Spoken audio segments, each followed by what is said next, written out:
That's right. Joining me now to talk more about what we can expect from Donald Trump's speech on Tuesday night and what CPAC means for the Republican Party is Susan Page, USA Today's Washington Bureau Chief. Thank you so much for joining us. It's great to be with you.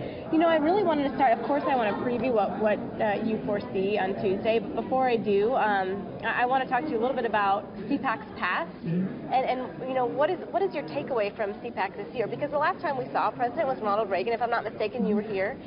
You know, Ronald Reagan was the last president to address CPAC in his first year as president. That was in 1981. That was the very first CPAC I covered, and you know, the difference in CPAC is pretty remarkable since then, because then it was seen as kind of a wing of the Republican Party, and to a lot of mainstream Republicans at that time, kind of a wacky wing. Well, CPAC now represents the mainstream of the Republican Party, and one of the interesting things I think we saw with President Trump's speech here is the degree to which he is putting his own stamp on the conservative movement.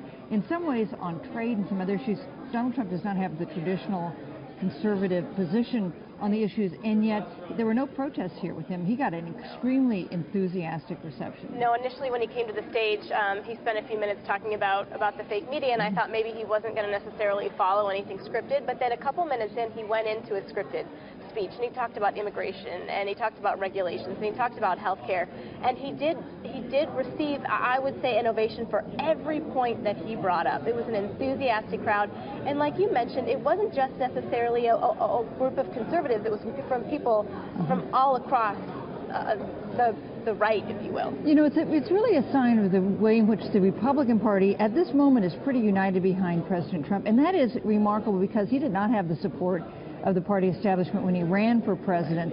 And, you know, he may have trouble later on. It's possible when he comes up with the details of policies, there'll be some pushback on issues like entitlement reform. But at the moment, you see the Democrats being pretty divided and Republicans being pretty united. And I think it was in one of your pieces where you said he does have the support of Republicans right now, but he's not gaining the support of Democrats right now. And looking ahead, Tuesday, he needs to address them, whether or not they support him. How does he do that? Well, now, traditionally, we expect this to be a time when new presidents try to expand their reach, their appeal to voters. He has not really followed that script. He has very low support among Democrats and reasonably low support among independents. But his support among Republicans is as strong as Reagan's was at this time. It's as strong as Barack Obama's support among Democrats was a month into his presidency. So that's a sign of strength. But the question is, can he get legislation through Congress? Can he get big things done if he doesn't do better among some of the people who didn't vote for him in November? How does he do that? And also, you know, when he talks to Congress, typically he paints sort of a wide picture. He can be a little vague in some of his issues. And I think some of those lawmakers want to hear very descriptive, very tangible details going forward. How does he do that? You know, you're exactly right, because we're going into a new phase of his presidency. It's gone beyond, he's going to go beyond the kind of bold declarations that we heard in the inaugural address to specifics about, okay, you want to repeal and replace the Affordable Care Act. What exactly should we do? Or you want a big tax reform bill. We know that's one of the administration's top priorities. What exactly is going to be included in that? What do you do about the border tax, which is a proposal that divides some Republicans?